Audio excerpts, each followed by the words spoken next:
Saludos y muchas gracias por permitirnos llegar a sus hogares a través de su programa Verdades al Aire. Hoy tendremos como invitado especial al abogado Valentín Medrano, con quien vamos a hablar sobre los procesos judiciales, sobre la nueva Procuraduría General de la República y todo lo que tiene que ver en materia judicial. Pero antes, como siempre hacemos, vamos a hacer un análisis de las principales noticias ocurridas durante esta semana. Sin lugar a dudas, entre las noticias más importantes durante esta semana, a mi modo de ver, ha sido el inicio de la aplicación del toque de queda hasta las 9 de la noche, los días de semana y los fines de semana hasta las 7 de la noche, como forma de paliar la situación comercial de algunos sectores.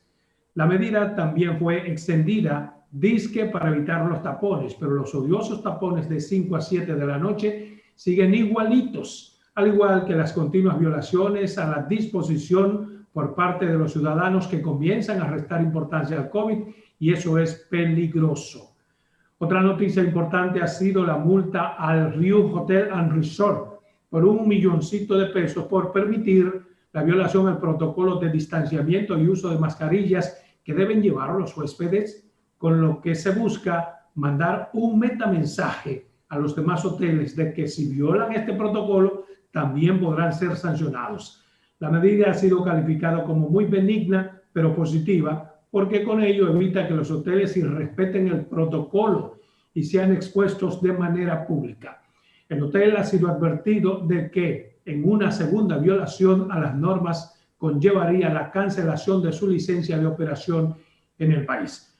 Otra noticia importante ha sido para mí, la más importante y trascendental, la decisión del gobierno de comenzar a pagar las pensiones a miles de cañeros que durante más de 30 años dejaron sus vidas y la de sus familias en los batalles, entre las cañas, luego de que el presidente Luis Abinader anunciara ahora que 1.610 de ellos en una primera partida comenzarán a recibir sus pensiones de inmediato, es decir, a partir de este mismo mes de octubre. La medida es trascendental porque los cañeros tienen más de 30 años haciendo huelgas y reclamando todo lo que por ley le corresponde. Y ha sido en este gobierno que se ha dado un paso al frente con la garantía de que resolverá a los 5,000 que faltan. Otra razón de la trascendencia y que demuestra que muchos problemas no se resuelven solo por falta de voluntad política es que la decisión que ha tomado el presidente Luis Abinader ha sido tomada en el momento más difícil de la economía del país en los últimos 30 años, lo que demuestra que cuando se quiere, se puede. Importante información es también el inicio de las evaluaciones a los aspirantes a integrar la Junta Central Electoral, proceso para el cual serán evaluadas 310 personas. El Partido Revolucionario Moderno ha llegado al consenso de que los integrantes deberán ser apartidistas e independientes, y la misma posición de al menos otras organizaciones políticas está en este sentido. Finalmente, en el ámbito judicial, el Consejo Superior del Ministerio Público conoció la inhibición de la Procuradora General Miriam Germán para actuar en el caso Odebrecht por haber opinado extra petita cuando era integrante de la Suprema Corte de Justicia. Lo que no me queda claro es la potestad del Consejo para tomar esta decisión, pues el artículo 47, acápite 3 de los estatutos dice lo contrario. Tampoco entiendo cómo puede dirigir el PEPCA un procurador adjunto cuando esta función corresponde a un procurador de corte. Pero nada, lo dejamos hasta aquí porque ya está con nosotros el abogado Valentín Medrano, con quien vamos a hablar sobre estos temas y otros más. Bien, tal y como les habíamos prometido, ya está con nosotros el abogado Valentín Medrano, con quien vamos a hablar sobre derecho en términos general, lo que está pasando en el sistema de justicia, la nueva Procuraduría y muchas cosas, pero antes un saludo formal. ¿Cómo estás, Valentín? Saludos, Adolfo Salomón, saludos al país, saludos a la gente de CDN y muchísimas gracias por la oportunidad.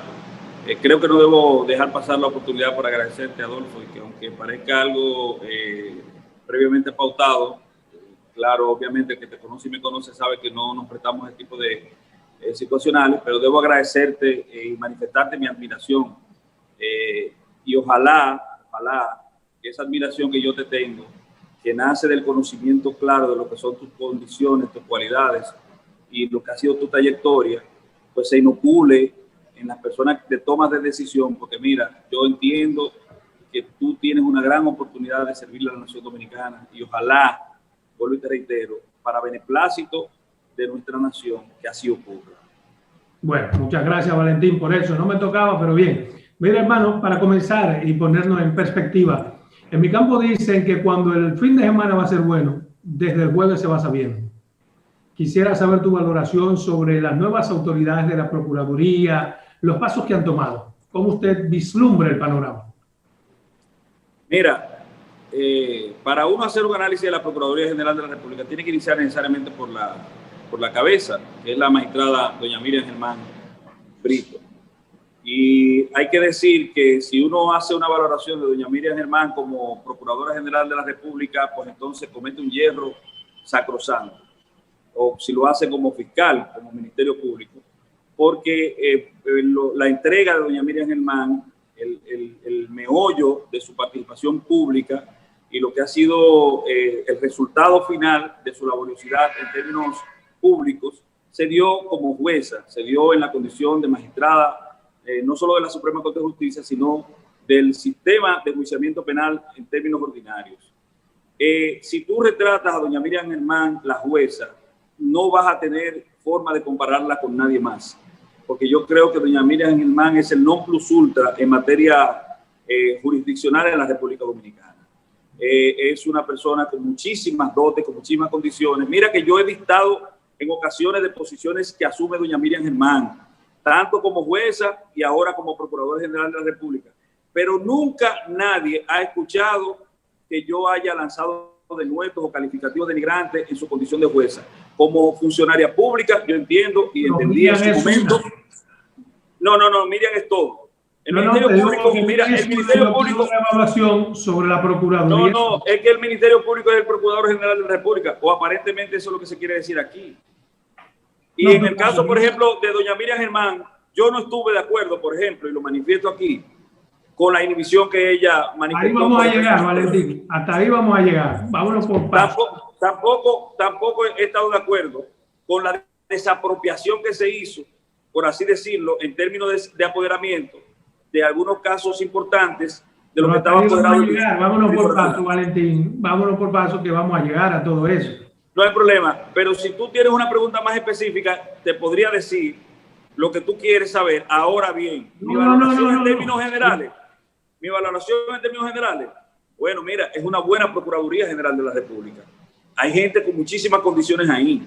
Yo cuando, por ejemplo, me tocó desde ahí, desde esa planta televisora de CDN, tratar el tema Odebrecht en su momento, y me tenía que referir, por ejemplo, a los litigantes que ofertó el Ministerio Público para acompañar a la acusación embrionaria que se presentó, decía que Wilson Camacho, por ejemplo, que es el nuevo director del PETCA, aunque yo no esté de acuerdo con la forma en que llegó a ser director del PETCA, porque se produce tras la renuncia obligada o forzada para la persona que ocupaba esa posición, pero Wilson es brillante. Mira, oye, Wilson no es segundo de nadie como litigante. Sí. Valentín, lo que quisiera, por ejemplo, en esa misma tesitura, porque es que tú, como conoces todo, te adelantas a veces a algunas preguntas que tú sabes que vienen por ahí. Con relación a esa decisión, Miriam Germán ha puesto a procuradores en el Ministerio Público que estuvieron en el caso de Odebrecht. ¿Qué te parece a ti esta decisión?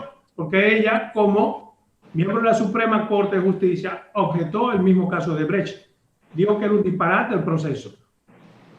Bueno, es un desaguisado para mí ese tipo de posición. Fíjate que aunque tú admires a una persona, tú puedes tener posiciones encontradas. Yo creo que doña Miriam Germán debió en este proceso retirar la acusación. No estamos hablando de coherencia por inhibición, que es justamente lo que te iba a decir ahorita. No.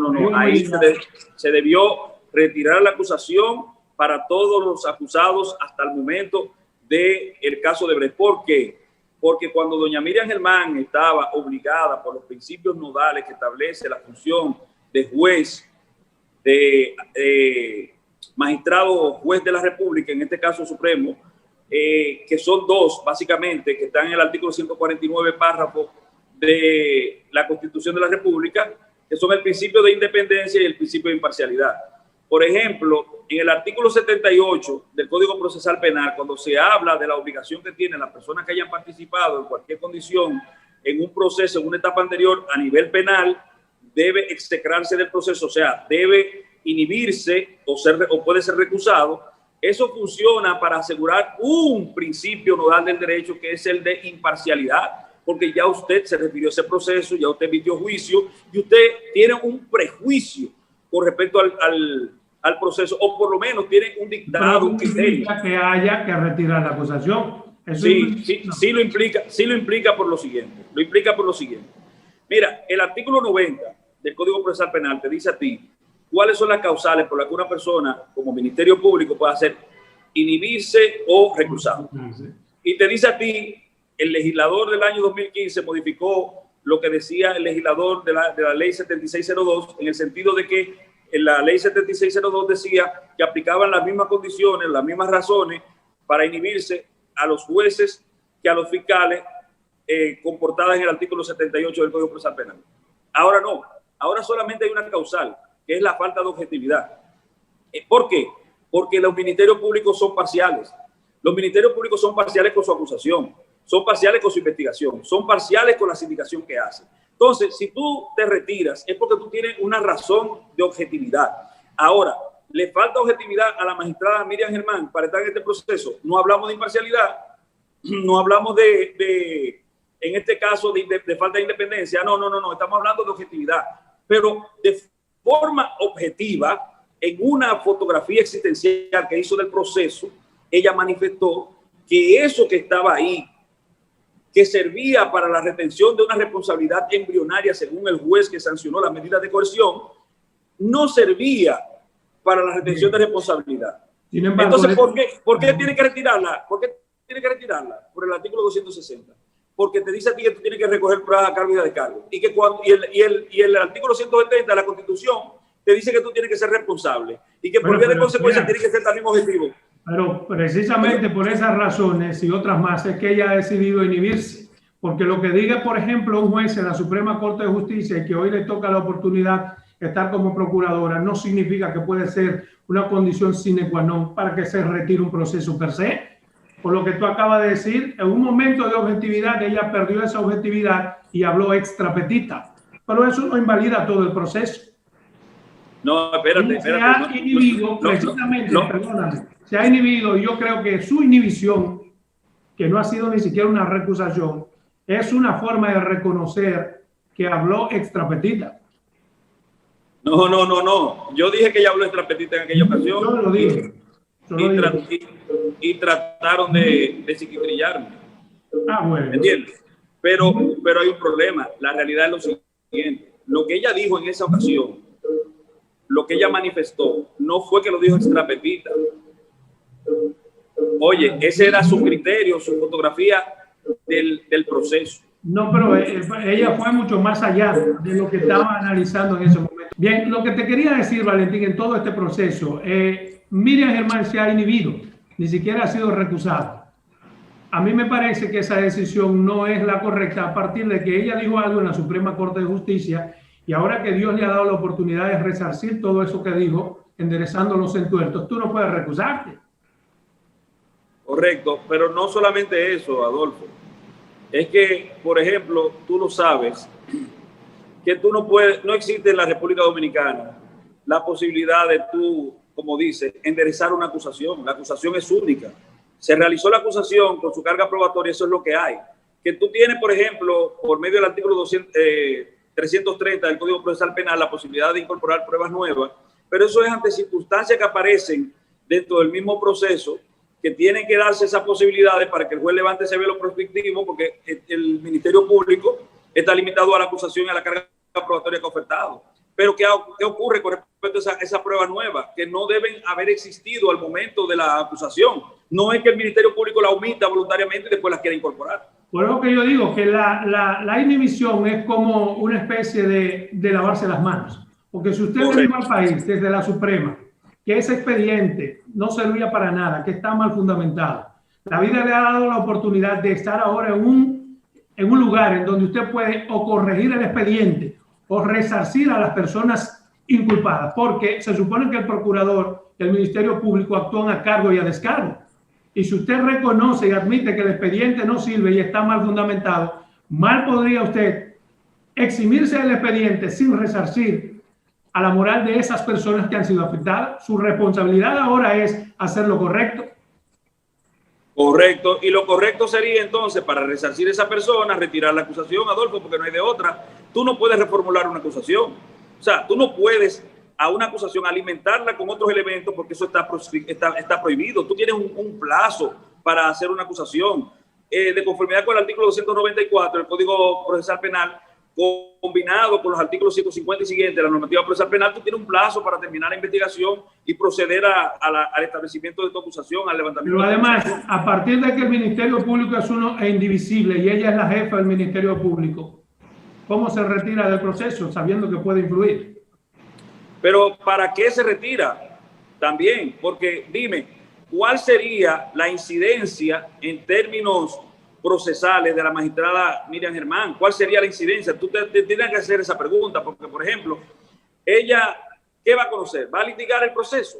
No, no lo va a litigar. ¿Qué puede conocer? Una recusación que se oferte con respecto a cualquiera de los imputados, perdón, de los ministerios públicos que conforman la barra acusadora dentro de ese proceso. ¿Y cuál es el problema con decir en un automático decisional que nosotros tenemos en lo que tiene que ver con la figura de la recusación en la República Dominicana, que las causales establecidas no proceden?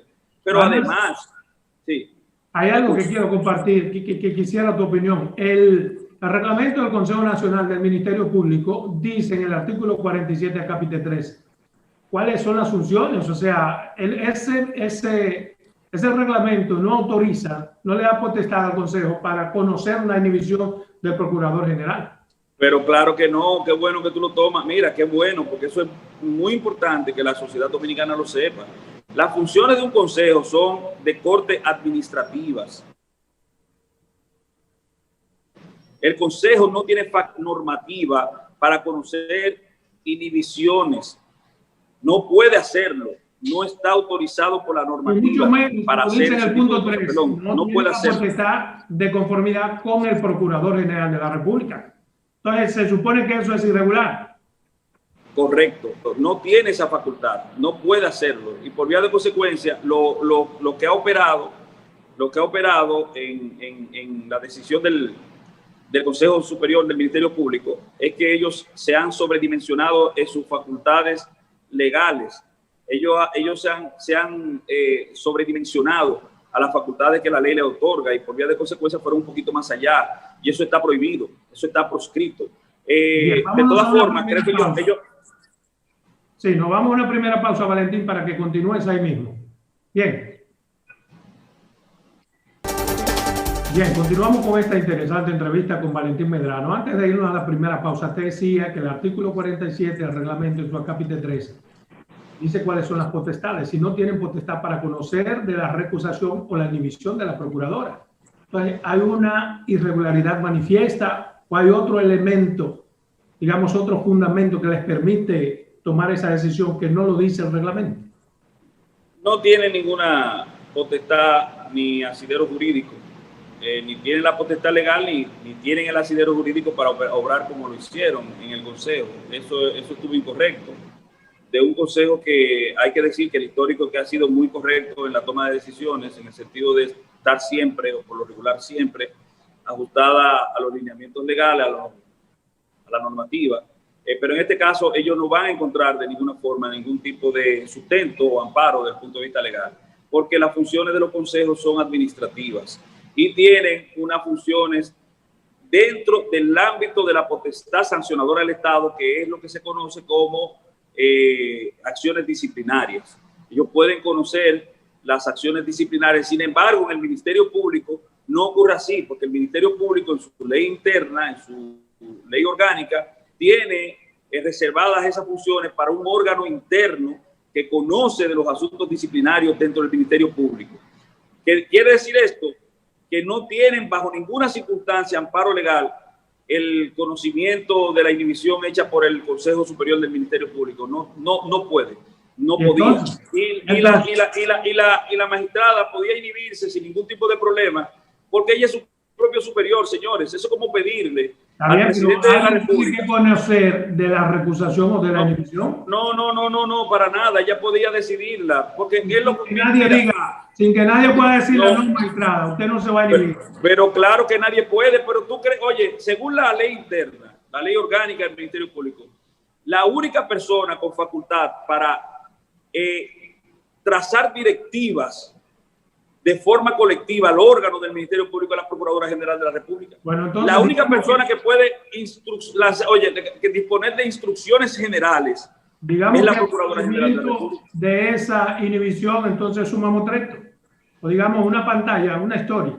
Eso no tenía sentido, no tiene sentido. Yo no sé cuál es la segunda parte, de esta situación novelada, porque en realidad desde el punto de vista estrictamente legal eso no tenía asidero, no tiene sentido, no tiene lógica. En ese mismo sentido, conocer tu opinión sobre otra cosa que yo creo que no tenía sentido. Por ejemplo, Wilson Camacho, director del PEPCA, de ser un procurador adjunto, ¿no? ¿Verdad? Sí. Pero el reglamento, la ley establece que debe ser un procurador de corte quien asuma esa posición. Esa es otra cosa que desde el punto de vista estrictamente legal me parece que sobrepasaron los límites desde el punto de vista procesal o desde el punto de vista administrativo interno en cuanto al manejo de personal por parte de la Procuraduría General de la República. Eso es ilegal. Independientemente de que, vuelvo y te reitero, para mí Wilson no es segundo de nadie en materia de litigación y es un verdadero científico del derecho. Es una persona bien formada, pero debieron cumplirse con los cánones procesales, procedimentales y con los límites legales, porque la ley es un límite para todos. También para la selección de los procuradores adjuntos. Hay muchos, hay algunos de ellos que fueron elevados violando el tiempo, ni siquiera 4 años tienen ahí. ¿Por qué se hizo todo eso? Si tú observas, eso es político. A ti cuando te hablan de independencia, si tú quieres, oye, Miriam no puede corte con lo político. No, oye, si tú quieres, tú puedes creer en la independencia. Ahora, hay demasiada coincidencia en que dentro de los 18 o 19 personas que incoaron una acción al interno del Ministerio Público en contra de un concurso que se realizaba en el Ministerio Público, de ese tinglado de personas, de ese listado de personas, 4 fueron elevados a miembros adjuntos del Ministerio Público de la Procuradora General. Ese es el fundamento de mi pregunta, porque 4 no tenían el tiempo suficiente para ser elevados, lo cual implica de algún modo también un vejamen a los que tienen el tiempo suficiente y no fueron elevados. Eso es una violación al criterio de carrera que se tiene. Eso es pasarle por encima a los reglamentos internos. Entonces, lo mismo que se aludió en la contraposición que se hacía a nivel del procedimiento administrativo incoado ante el Tribunal Superior Administrativo, los mismos argumentos entonces le pasaron exactamente el rolo a esos mismos argumentos, porque una cosa es con violín. Pero ¿a qué se puede atribuir? Jurídicamente, ¿a qué usted lo puede atribuir? O políticamente, como usted quiera. Yo lo que quiero es que le explique al país un fundamento para estas antes eran violaciones y ahora parecen normalidades. Hermano, eso son violaciones. Eso son violaciones a la norma. Pero si lo hace otro, si no Miriam Germán. No, si lo hace otro, vuelvo y te reitero que le pasan el rodillo social, lo desmoralizan, lo elevan a un proscrito si lo hace cualquier otro, porque hay personas que tienen licencia para hacer cualquier cosa y se le va a aplaudir. Por ejemplo, tú no recuerdas. Por encima de la ley, y es una doña que ha actuado, precisamente, perdóname, ha llegado donde está porque tiene credibilidad y su credibilidad nace del cumplimiento de la ley. Perdón, mira, a veces se me va un poquito el internet, no sé lo que está pasando. Pero lo que te quiero decir es lo siguiente, mira, aquí hay personas con un nivel de heroicidad reconocida que pueden hacer lo que sea y se lo van a aplaudir. Encontrará personas que van a justificar lo que han hecho. Mira, no somos perfectos. Yo puedo cometer errores, tú puedes cometer errores, podemos equivocarnos en nuestra apreciación incluso de la ley, podemos tener interpretaciones disímiles de la norma. Eso puede ocurrir. Ahora bien, hermano, el hecho de que yo sea uno de esos protegidos, amparados de la buena visión colectiva, no quiere decir que yo no cometa errores. Y hay un error y un desaguisado ahí. Yo quiero recordar. Supongamos, hay una violación. Lo que yo quiero hay saber, una violación. Perfecto, hay una violación. Lo que me llama la atención es como ese silencio ante esas violaciones. ¿Por qué nadie protesta? Porque todo es parte de un tinglado. Porque yo recuerdo que cuando presuntamente se hizo renunciar a varios miembros, 4 en específico, titulares de fiscalía secundarias en el país, se hicieron programas especiales, se filtraron supuestas informaciones, presuntamente se obligó a esa persona a renunciar, que lo que se hizo fue elevarlos, llevarlos de procuradores fiscales a procuradores generales de corte.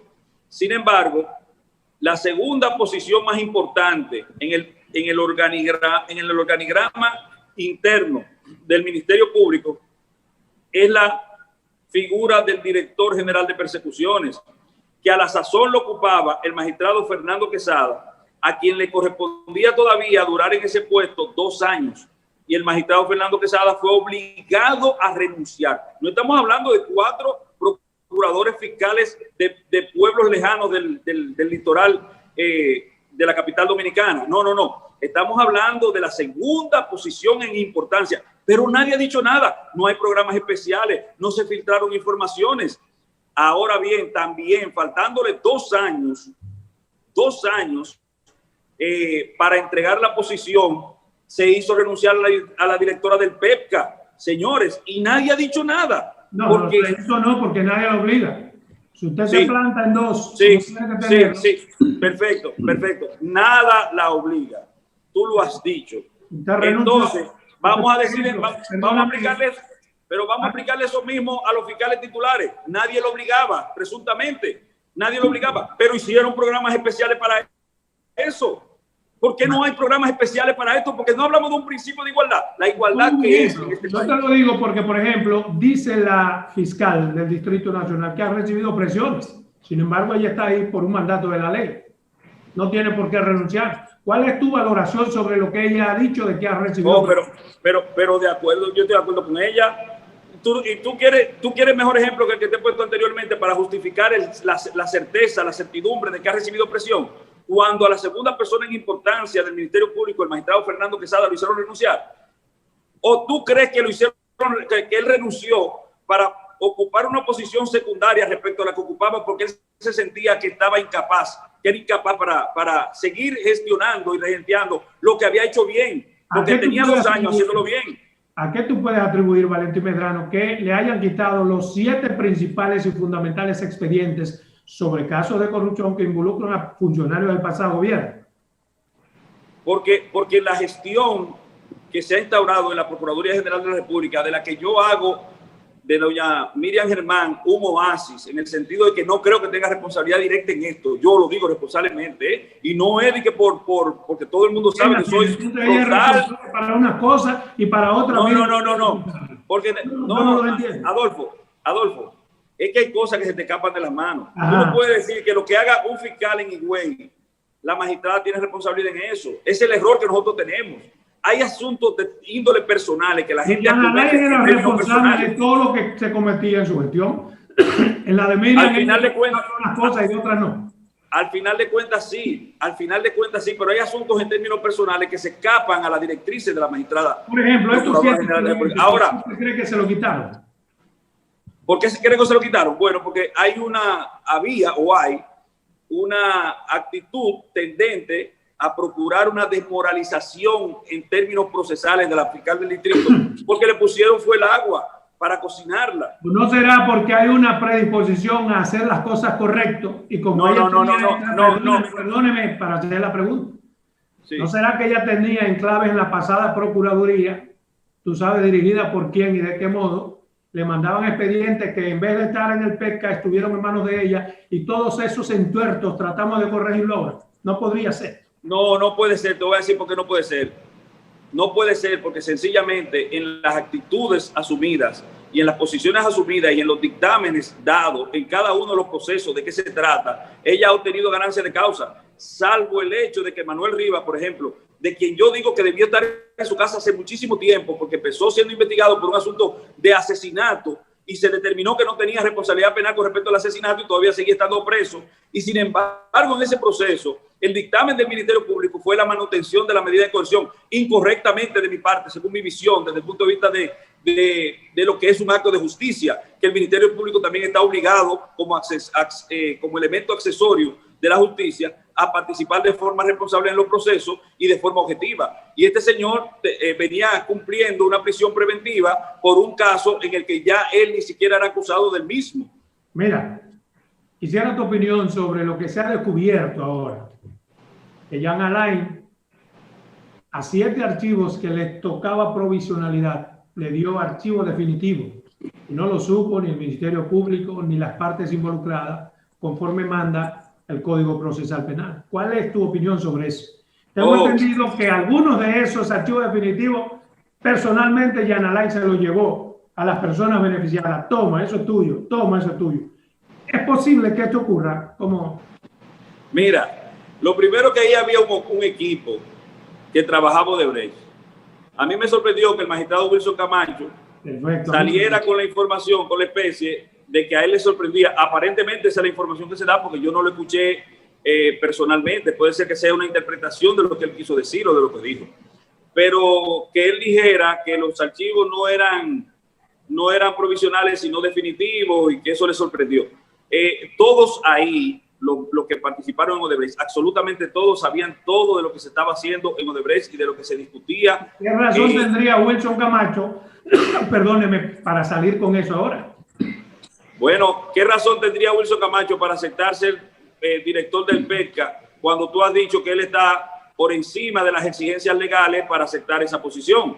¿Qué razón tendría? Yo no sé. A eso habría que preguntárselo a él. Ahora sí, yo te puedo decir lo siguiente.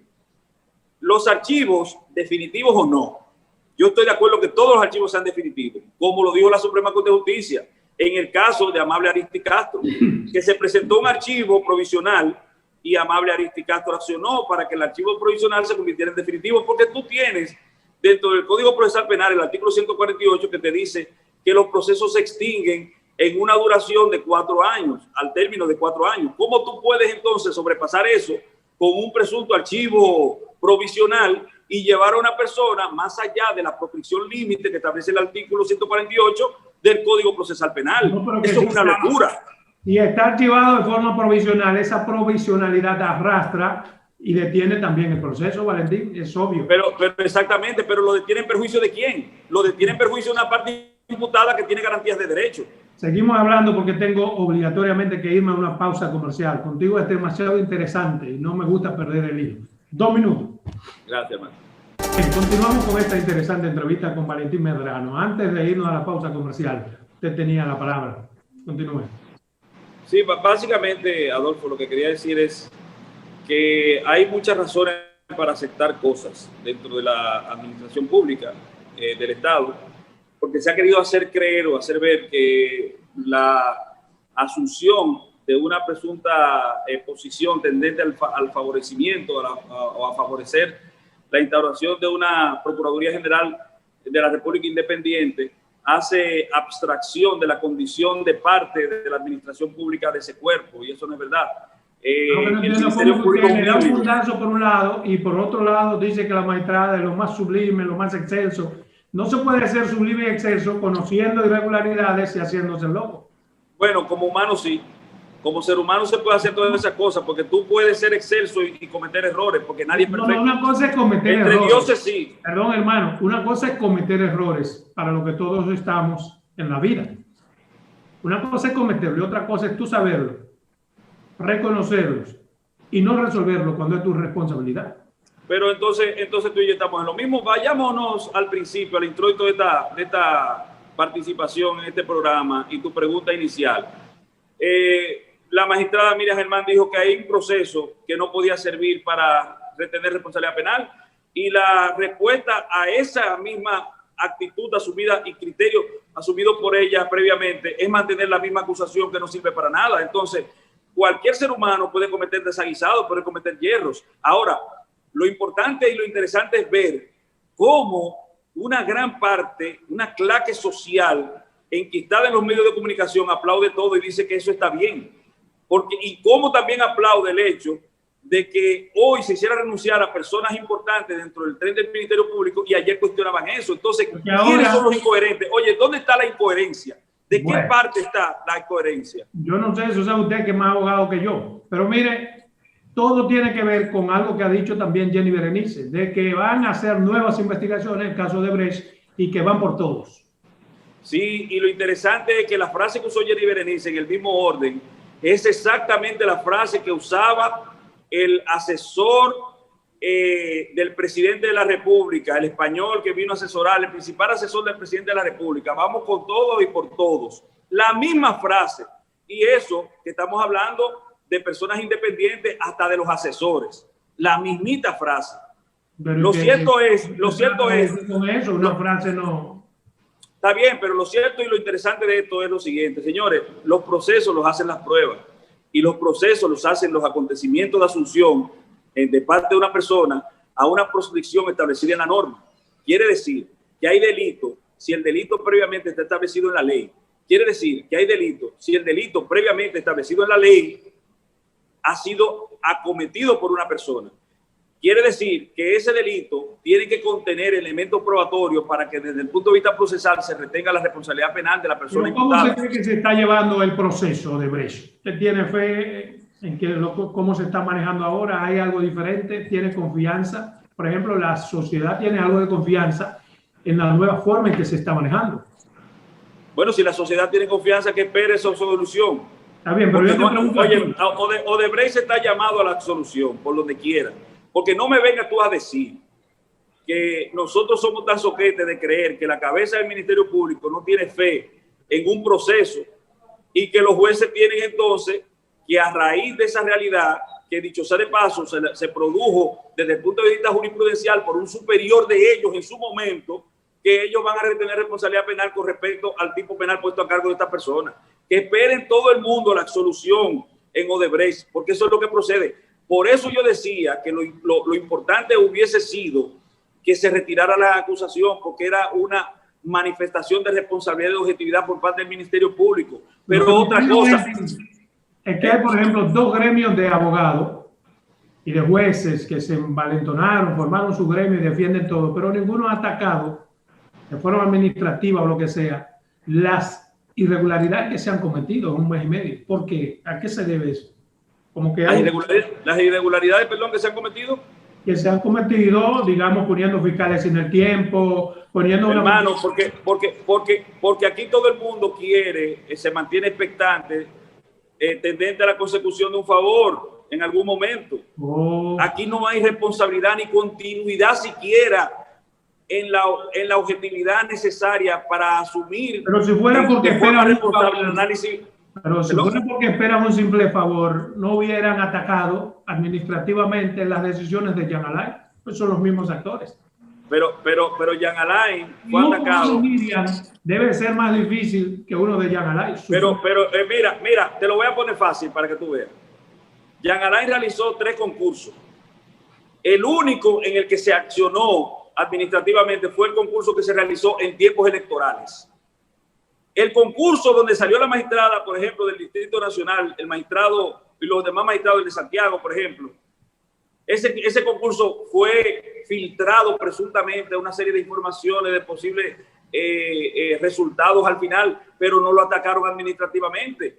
Pero que se realiza durante la celebración en la República Dominicana de 2 elecciones importantes en el interín, entre unas elecciones y otras, es accionado políticamente. Entonces, si tú quieres encontrar la respuesta de las acciones llevadas a efecto, búscalo en la política. Es más, si tú quieres, investiga los nexos políticos de todos los accionantes y tú verás, va a llegar a unas conclusiones interesantísimas. Bueno, yo no estoy de acuerdo contigo. Yo creo que esta Procuraduría no es política, hasta prueba en contrario. Y que las decisiones... No, escúchame. Yo afirmo que es política. Bueno, está bien, esa es tu valoración al respecto. a mí lo que me llama la atención es que tantos gremios que son tan empoderados no hayan hecho ni dicho nada sobre las irregularidades y todos guarden un silencio que parece un silencio cómplice. Pero mira, me gustaría tu valoración sobre la designación de la magistrada Nancy Salcedo como integrante del Consejo Nacional de la Magistratura. Bueno, ¿qué te digo? Mira, yo no conozco muy bien a la magistrada, ya toda su vida desde el punto de vista del ejercicio de las funciones de jueza, que estuve leyendo su hoja de vida, bastante interesante, desde el año 85, siendo miembro del Poder Judicial, en el 87 ascendida a jueza de primer grado, y he visto que ha tenido una participación inteligente en los resultados decisionales que ha ofertado. La Suprema Corte de Justicia tenía en su haber la responsabilidad de designar a una persona ahí. Ella, me parece que los frutos por los que habrá que sancionarla todavía están por verse, porque su participación justamente en ese cónclave, en ese grupo, donde nosotros podremos valorar lo que tiene que ver con su participación judicial política en la toma de decisiones que han de sucederse. Ahora bien, el Consejo de la Magistratura, que está conformado por 4 miembros del Legislativo, 2 miembros del Ejecutivo y 2 miembros del Poder Judicial, es un órgano de índole político para toma de decisiones políticas en lo que tiene que ver con la designación de funcionarios políticos del más alto nivel de las altas cortes. Así que vamos a esperar cuál es la posición que ha de asumir, cuáles son las preguntas que ella va a hacer. Vamos a ver si tendremos un consejo de la magistratura incisivo, o si va a ser simplemente un consejo de la magistratura que va a dar espaldarazo y a decir, como en el caso de Leonel Fernández con respecto al profesor y luego presidente de la Suprema Corte de Justicia, Mariano Germán: a usted todo el mundo lo conoce aquí, a usted no hay nada que preguntarle y ya usted pasó y punto este examen.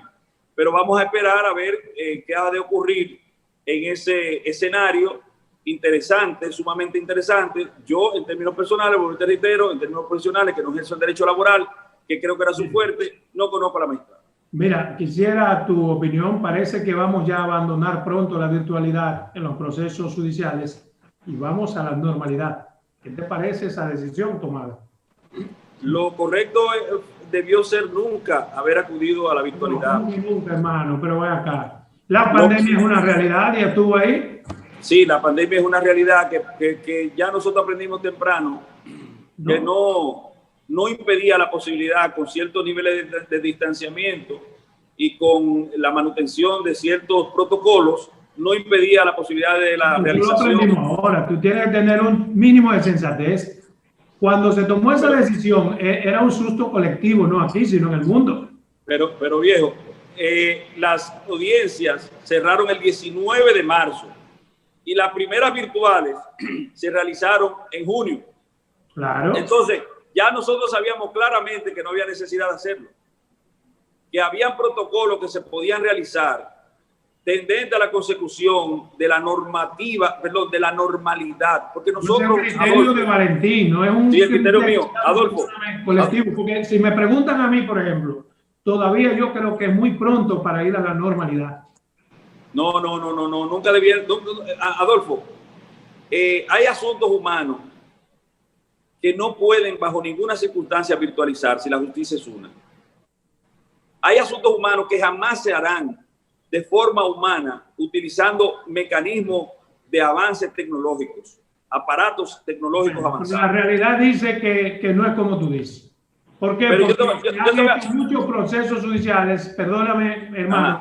Segundo, la virtualidad no es algo que se le salió de la cabeza a cualquiera, sino un mal menor. Ante una situación de pandemia, fíjate que hay muchos virtuales en todo el mundo. Está bien, pero yo te invito a que veas la entrevista ante el Consejo Nacional de la Magistratura del actual presidente de la Suprema Corte de Justicia para que tú veas cómo él ya habla de la virtualidad en esa ocasión. Finalmente, Valentín, quisiera preguntarte, la carta en la que tú te desapoderas como juez, en la que dicen de los 5 millones, ¿ya tú la hiciste o ya se entregó o no es necesario? Ah, de los 5 millones aquello. Sí. Pero mira, qué bueno que tú traes a colación eso, porque yo me siento orgulloso, nunca antes como ahora, de haber sido uno de los proscritos de nunca haberse robado un peso.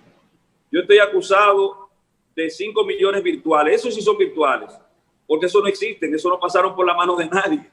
Además, yo quiero recordarte que sí, en este caso, desde el punto de vista administrativo, fue una negociación, un pacto, un acuerdo que se realizó con el Consejo Superior del Ministerio Público. El Consejo Superior del Ministerio Público todavía tiene 3 de los 5 miembros que en esa ocasión pactaron con nosotros. Uno renunció para participar en un concurso. El magistrado Jean Alain fue sustituido por la magistrada Procuradora General de la República, doña Miriam Germán, y los otros 3 miembros, que son el magistrado Aguiló, la magistrada... Eso fue más una confusión que otra cosa. ¿Por qué? Escucha. Escúchame. Esos 3 magistrados de 5, que fueron los que nos contrataron a nosotros, por lo que pactaron conmigo, por lo menos, no me han dicho que quieren que yo deje de ser su abogado. Todavía yo soy el abogado. Escúchame. Yo soy el abogado. No sé si los demás renunciarán, de los miembros del Consejo del Ministerio Público. Yo soy el abogado de doña Miriam. Sigue igual. Sí, yo soy el abogado. Para que tú concluyas, la confusión reinó porque ustedes en un contrato gratuito pusieron una cláusula económica. Si ustedes van a trabajar de forma gratuita, ¿por qué la cláusula económica? Bueno, mira qué lindo eso. La cláusula económica, para los que idearon la cláusula, yo no fui parte de la discusión de la misma, pero la acepto. La cláusula económica era para evitar un bochorno público, para evitar una ofensa pública. ¿Y sabe lo que se produjo? Con la cláusula económica, para evitarlo, se produjo la ofensa pública. Es más, lo que debían hacer de parte del Ministerio Público es pagar porque ya produjeron el daño. Lo penoso de todo eso es que desde el Ministerio Público, que está obligado a conservar reservas de documentos que conforman parte de un proceso, por ejemplo, se esté filtrando cosas, como usted lo puede decir, de forma responsable. Bien. Gracias, hermano Valentín Medrano, siempre gallardo, siempre polémico, siempre preparado con respuestas contundentes. Para mí un placer tenerte aquí en mi programa Verdades al Aire. El placer es mío, de verdad, Adolfo. Tú eres mi hermano, te quiero a morir y te admiro muchísimo. Eres de lo mejor que tiene la sociedad dominicana. Bendiciones. Amén. Gracias, hermano.